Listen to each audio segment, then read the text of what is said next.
गांधी तीर्थ, निसर्गाच्या सानिध्यात महात्मा गांधींच्या जीवनावरील जगातील पहिले मल्टीमीडिया म्युझियम. आजच भेट द्या. गांधी तीर्थ, जैन हिल्स, जळगाव. अधिक माहितीसाठी www.gandhifoundation.net वर विजिट करा. सर्वांना सप्रेम जय भीम. डॉक्टर बाबासाहेब आंबेडकरांच्या 133व्या जयंती उत्सव दिनानिमित्त आप्पासाहेब विश्वासराव भालेराव प्रतिष्ठानच्या अध्यक्षपदावर शरद भालेराव मी आपल्या सर्वांना शुभेच्छा देत. या वर्षाच्या या जयंती उत्सव समितीच्या वतीनं, भालेराव प्रतिष्ठानच्या वतीनं 4 दिवसाचा जयंती महोत्सव, भीम महोत्सव आयोजित करण्यात आलेला होता. त्यामध्ये चित्रकला स्पर्धा, भीमगीत स्पर्धा, काव्य वाचन आणि अभिवाचन अशा 4 स्पर्धा आपण 4 दिवस घेतल्या. महात्मा ज्योतिबा फुल्यांच्या जन्मापासून म्हणजे 11 एप्रिल पासून ते 14 एप्रिल पर्यंत सकाळची ही रॅली आपण आत्ता बघितली.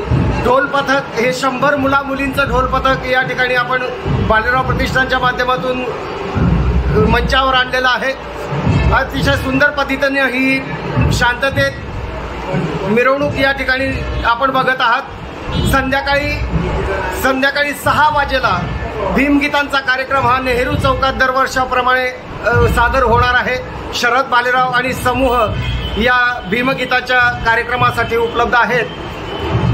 सर्व असं म्हणतात की जे महापुरुष असतात कुठल्याही एका जाती धर्माचे ते नसतात. त्याप्रमाणेच डॉक्टर बाबासाहेब हे सुद्धा समस्त भारतवासियांचे आहेत आणि सर्वांसाठी आदर्श आहेत.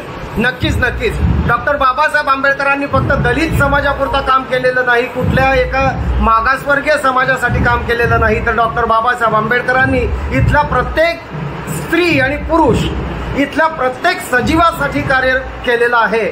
जे आपण आज मुक्तपणे जगत आहात ही डॉक्टर बाबासाहेब आंबेडकरांच्या राज्यघटनेची देण आहे, म्हणजे संविधानाची देण आहे. संविधानानं तुम्हाला मानवी हक्क, सर्व स्वातंत्र्य हे उपलब्ध करून दिलेले आहेत. म्हणूनच सर्व जाती धर्म हे आज गुण्या गोविंदानं या भारतात नांदू शकतात.